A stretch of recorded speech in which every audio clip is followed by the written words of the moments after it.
Ang masasabi ko lang talaga malamig. Naninigas yung aking mga kamay. Lalamig na talaga aking mga kamay. Mukhang okay dito ah. Oh ganda oh, puro mga pinya oh. Tagaytay na. Welcome to Tagaytay. Ito na nga yun. Tagaytay, biglaan ride. Woo! Lamig. Ang sarap lalo na naka-cruiser ka. Matutuwa ka talaga. Tara.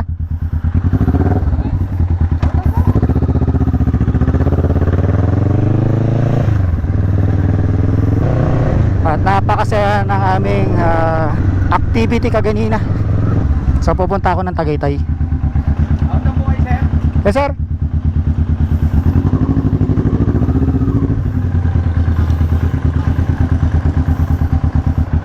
Dito na ako. Dito na ako. Aginaldo ako eh. Ingat ah.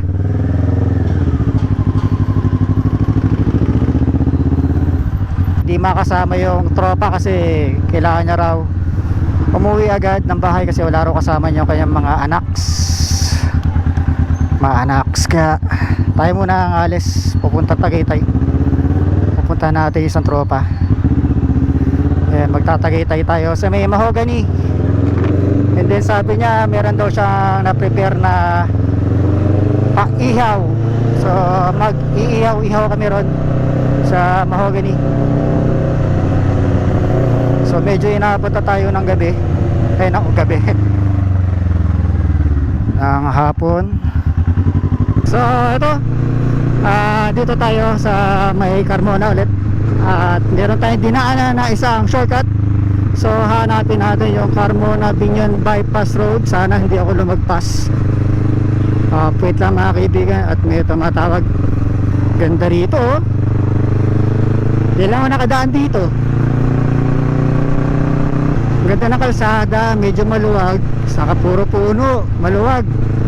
Saka wala masyadong mga bahay. Carmona Binyan Bypass Road. Where na you? Ito, sarap magmotor dito.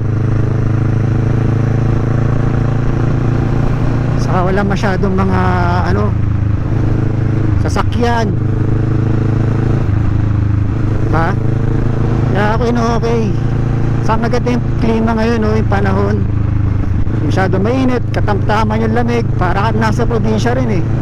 Sana hindi tayo maligaw. Op. So ito, minto lang ako sandali. At hindi pala nakakabit yung mic sa aking GoPro. So walang maririnig doon sa video ko. Pero ito, dito pa rin ako sa Bypass Road. Sana hindi ako maligaw. Tutumbukin ko yung yung Aguinaldo Highway mamaya.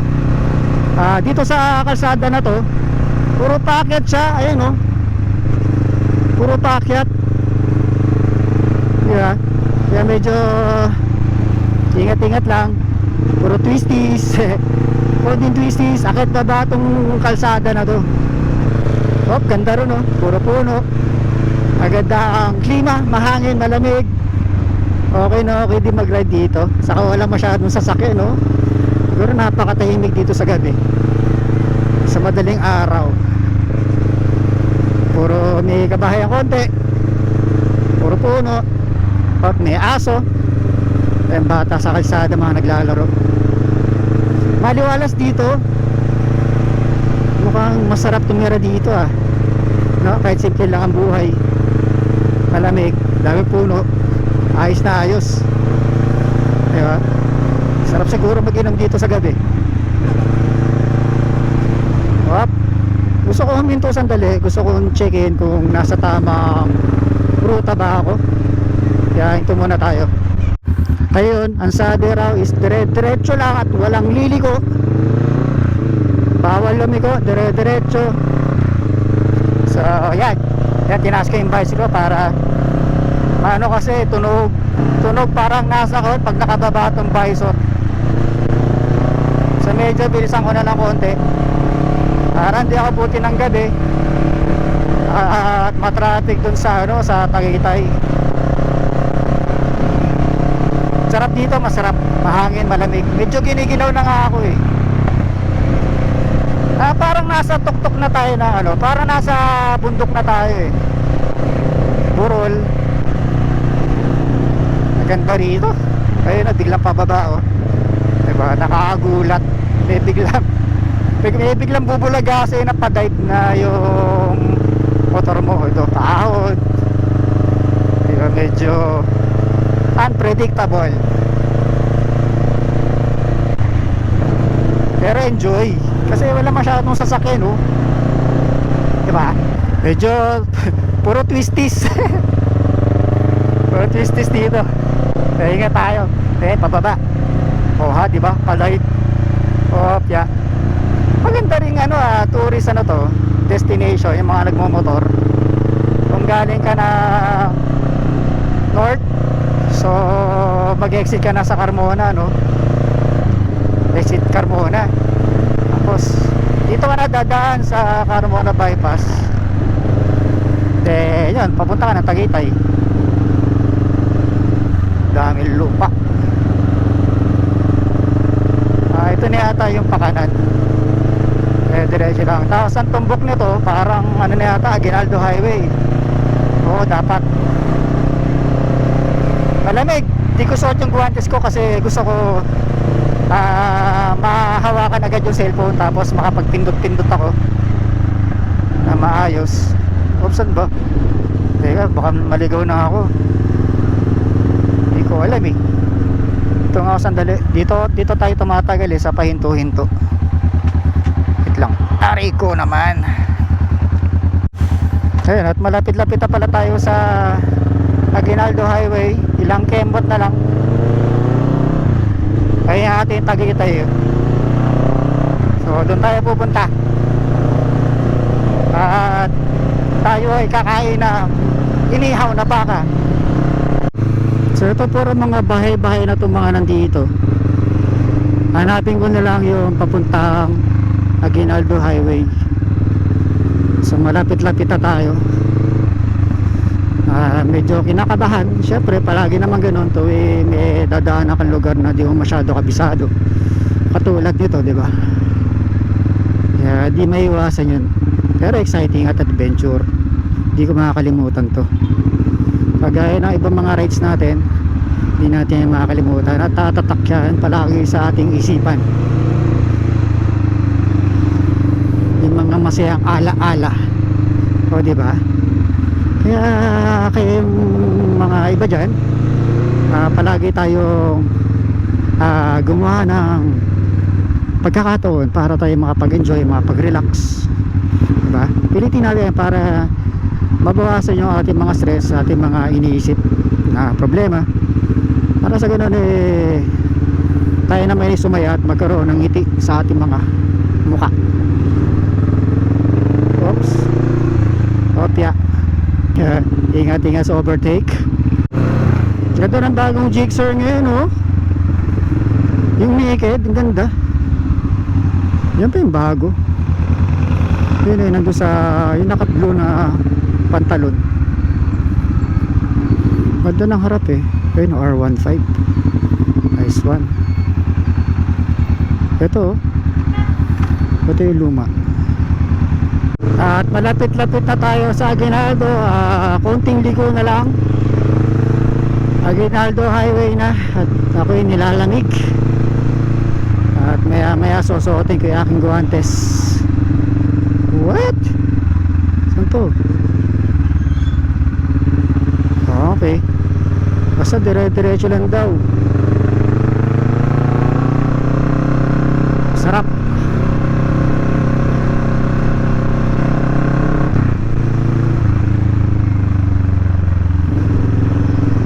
Dapat talaga meron din tong cellphone holder. Yung Zenith pa lang yung nakakabitan ko nun. Teka, saan tayo? Ito Tagaytay, dito tayo. Oo, kanan. Yung isa pa lang yung nakakabitan ko, yung Z9. So talaga mahalaga talaga may cellphone holder ka para hindi ka patigil-tigil kaka-check doon sa Waze kung saan ka pupunta, kasi lalong tumatagal yung biyahe mo, di ba? Or pag minsan pag lamagpas ka, sayang, layo na pala nung nabiyahe mo, tas babalik ka pa. Okay, buhangin. Pero malapit-lapit na rin tayo sa Aguinaldo mga kaibigan. Ang lamig dito, promise, parang Baguio, parang Tagaytay. Naninigas na yung mga kamay ko. Hindi ako naka-jacket, naka-long sleeve lang ako na shirt. Pero okay dito, kung hindi lang traffic, magkasarap sana ding dumaan dito sa ruta na to pa Tagaytay. Pero kanina ko pa hinihintay yung pa-Aguinaldo, hanggang ngayon wala pa rin ako sa Aguinaldo. Parang layo. Ayoko na huminto kasi lalo tumatagal, di ba? At kaganina pa naghihintay sa atin na ating tropa, a brother, si brother Angelo. At kaganina pa raw siya nag-ready, at kaganina pa niya ako hinahanap. At sabi ko sa kanya, kaganina pa ako umalis. So alam mo na, matagal kaming hindi nagkita-kita, kaya excited kami sa isa't isa na magka-banding ulit. Pero itong lugar na to, naku, kaganina pa dapat ako nasa Tagaytay. Tingnan, ito nga ako sandali. Kasi ano eh, kasi dapat pa ano na ako pa Aguinaldo Highway na ako ayun. So wala tayo sa Aguinaldo, so dire-diretso ko na talaga to Patagaytay, ibang daan to. Sige na nga, medyo mamadaliin ko na. So hindi niya ako dinala sa Aguinaldo, ito yung parang service road o mas maliit na kalsada papuntang Tagaytay, or baka isa to sa mga unang kalsada noong unang panahon nung hindi pa nagagawa yung Aguinaldo Highway, no? Katingin nyo, yan, medyo mamadali na natin at mas lalamigin ako doon malamang sa tuktok ng Tagaytay City. Opya, mamaya kakamustahin ko yung anak ko kasi di niya alam na dediretso ko ng Tagaytay. Kakamustahin ko na kung nakakain na ba siya o nakapagluto siya. Dami rin pala ang kakaibang tanawin dito, pulong bunga, na dami yung twisties kasi bundok na nga rin no? Bakit na to ng Tagaytay. Malamig ang hangin dito dahil sa magdi-December na, kaya siguro malamig na rin ang klima. Pero okay na okay. May mga pine trees na ako nakikita palamig, kaya pala mga naka-jacket na mga tao rito. Palagi akong may ihi dito, di ba? Ganun pag malamig ang panahon, di ba? Palagi parang naiihi, di ba? Sa kalalamigin yung mga talampakan mo rito, parang pangit pag naka-chinelas ka lang. Minsan nga mapapamedyas ka pa sa lamig, di ba? Kahit nasa Manila ka pa, di ba? May ganun klima sa Manila. Kahit sa Parañaque, minsan mapapamedyas ka pa dahil sobrang lamig kahit wala ka sa Tagaytay. Puro packet na at talagang palamig na ng palamig ang klima. Di wala alam ko anong kalsada to. Pero ano to kung galing ka ng Manila tapos nag-Aguinaldo Highway ka, itong kalsada na to nasa banda kaliwa na Aguinaldo Highway. So kung titignan mo yung mapa, yung ways, nasa bandang kaliwa to ng Aguinaldo Highway, nasa loob ng mga bayan-bayan. Kaya dito pala niya ako dinala. Akala ko naman dadali niya ako dun sa Aguinaldo, pero okay lang naman kasi walang traffic, nakakatawa yung kalsada, puro twisty, saka puro akit baba. Kaya tuloy mga katao rito na gugulantang sa tunog ng motor na to. Pero para lang ako nagdadrive sa mga sa amin, sa mga lugar sa amin, kasi tingnan mo na yung kalsada ng liit. Sige, pero maganda yung mga lupa rito, tingnan mo naman. Dahil mga, siguro mga binibenta nila itong mga, ano, mga tanim dito. Kasi ang ganda ng klima, so makapagpalago ka talaga ng mga magagandang halaman.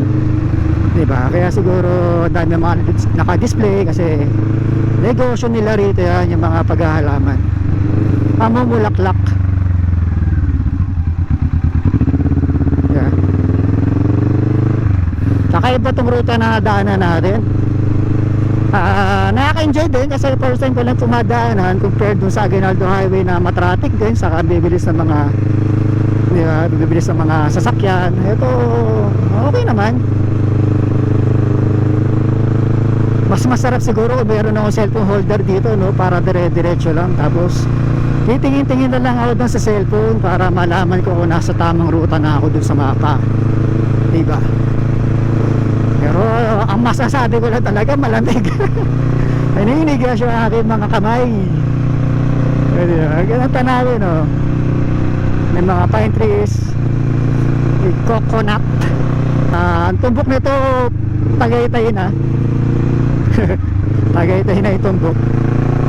Ayun, no? Dire-diretso. Pero ingat, baka mamaya may tumawid bigla na hayop o bata. Naku, patay tayo dyan. Ang daming halaman. Okay, kung kayo gusto niyo mamili ng mga pan-display sa inyong mga landscape sa bahay, dito pala marami. Oo, hindi kayo mahirapa huminto-hinto kasi doon sa Aguinaldo, diba, maluwag, medyo delikado. Dito kahit saan marami. At maganda kung kapag may-ari ka ng isang malaking lupain dito tapos gagawin mong ganyan, diba? Syempre yung bulaklak kahit ibilad mo lang sa araw, wala ng araw, mukhang mabubuhay naman, diba? Pero syempre diligan mo rin, babantay-bantay, baka mamaya natutuyot na o nabubulok na, alaga ng mga pataba. Pero okay na okay, maganda ang klima rito, maraming masarap o maraming maraming maganda pwedeng itanim dito sa lugar dito. Sulit na sulit ang lupain. Yung mga bata rito, yung mga estudyante, nilalakad lang nila yung pakyat, siguro lalakas ang mga binti ng mga yun. Kasi yung araw-arawin mo to, papasok ka sa eskwela, no, pauwi ka ng bahay, talagang lalaki ang mga binti mo rito, lalakas. Medyo sumikips kasi puro pakyat, pero puro pakyat, no? Bomba raw, kaso baka sabihin binobombahan ko tong ano, yung sasakyan. Nakakahiya. Okay na okay pala rito yung motor natin kasi malakas at malakas ang torque. Okay na okay rito sa maakyatan. Para dito talaga to motor natin sa ganitong mga kalsada, malakas ang torque.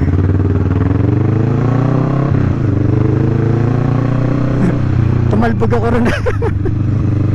Tumalbog ako eh. Oh, pababa. Ay. Engine brake. Lalamig na talaga aking mga kamay. Tagaytay na yata tayo. Tingin nyo. Hindi ko na alam kung nasa na tayo. Ito lang muna tayo sandali. Teka lang. Tignan ko lang yung ating ways. Mukhang okay dito ah. Oh, ganda oh. Pura mga pinya oh. So ito na nga. Tagaytay na.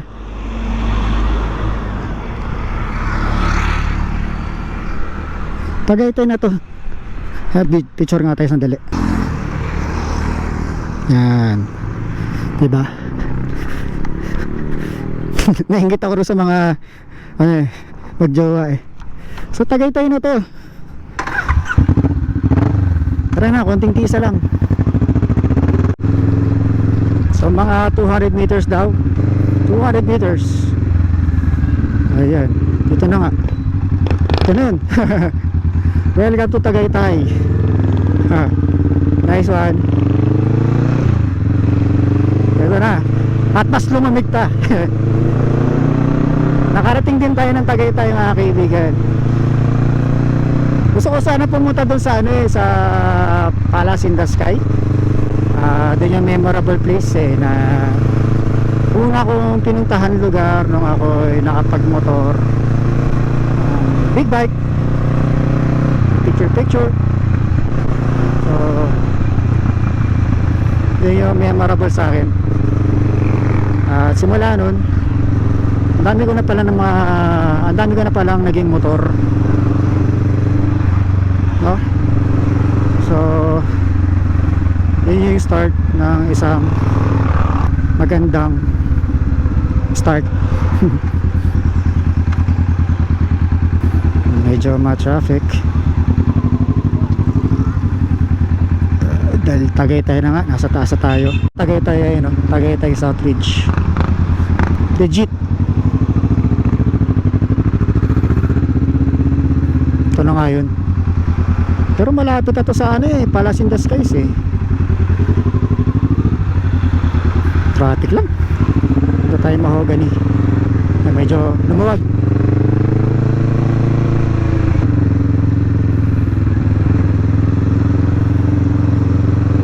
Naaninis ko na agad yung aking anak. Para tayo kung nawabalay sa akin piling anak ko madalas ko siya naaalala. Ano din ang aking asawa. Ayokong lumalayo, ayoko nagpupunta sa malalayo at namimiss ko sila. At maaari kasama ko sila saan man ako pumunta. Minsan pag na-invite ako sa mga outing, diba, parang hindi kompleto, parang may mali na dapat kasama ko yung aking pamilya na nagsasaya, diba? Iba kasi yung feeling pag mag-isa ka lang na nakaka-experience, parang hindi ka pa rin totally masaya, hindi kompleto pag hindi kasama ang pamilya. Kaya may tumatawag. At yun, tumawag si Angelo the Great. Hinahanap tayo, pero sabi ko malapit-lapit na tayo dito sa area. At medyo traffic na at naninigas na aking mga kamay, na aking mga daliri.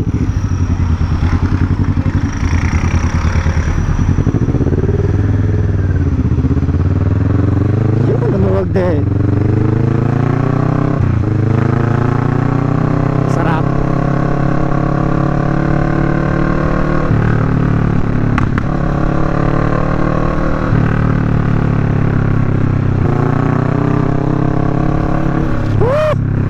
Lamig. Gusto ko sana isama yung anak ko rito kaso busy kami parehas. Ito ano lang to, accidental Tagaytay ride. So dito inaasahan biglaan kumbaga.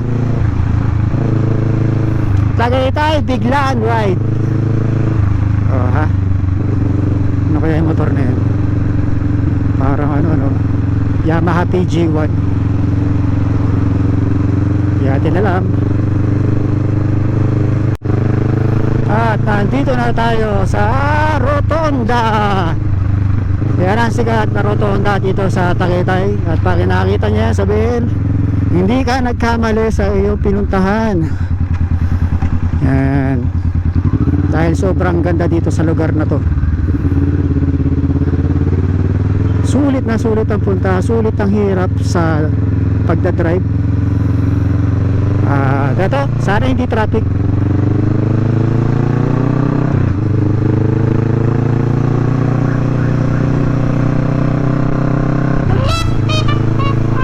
Ayun yung Taal Volcano na umuusok, kulay brown na siya ngayon. Wala na siya ngayon masyadong mga puno-puno. Sarap, Tagaytay.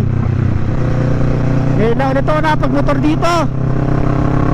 Actually, nakadaan na rin ako dito a few months ago, pero nakakotse.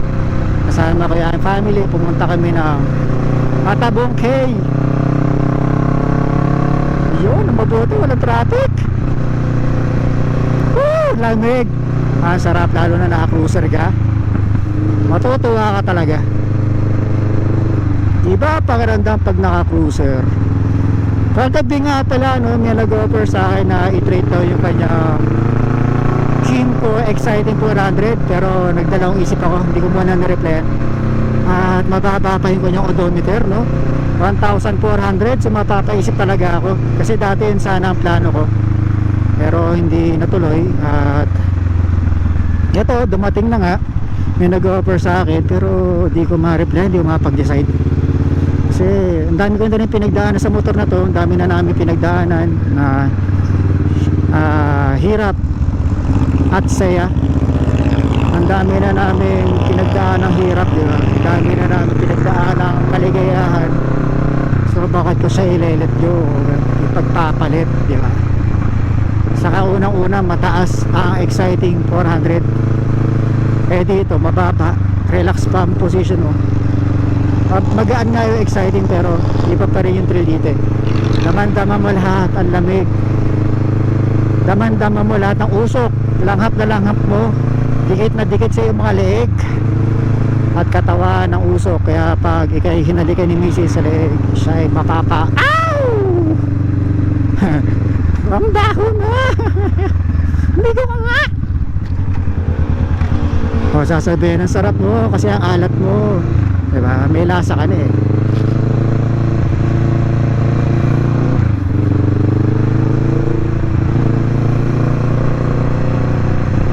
Yun oh, malapit na tayo sa Mahogany. Alam ko dito yun eh. Alam ko dito na yun. Ayun, tama, Mahogany na. Malapit na tayo.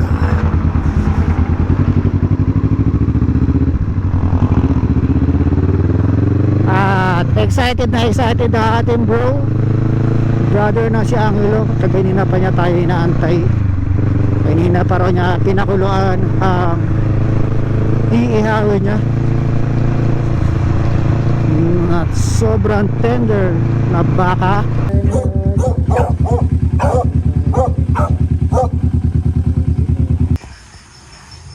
Daming doggy, daming dogo. Naramdaman natin ang lamig ng Tagaytay. Yan, napakalamig. Malamig ngayon sa Tagaytay. Kaganina nga lang na nag-ride ako, malamig na eh. Mas malamig dahil nandito na tayo mismo sa Tagaytay. Ito yung mga doggies. Yan. Eh, mga pinties. So, chillax lang tayo rito, no? Chillax. Minom na ako ng konti, pero di naman sasagad. Sakto lang. Peace. Charge muna para marami tayong battery. Hindi pa tayo nakabili ng additional na battery. Malamig. Ayun na, foggy. Dito kalamig ngayon sa Tagaytay. Umuusok sa lamig. Dito pala. Yeah!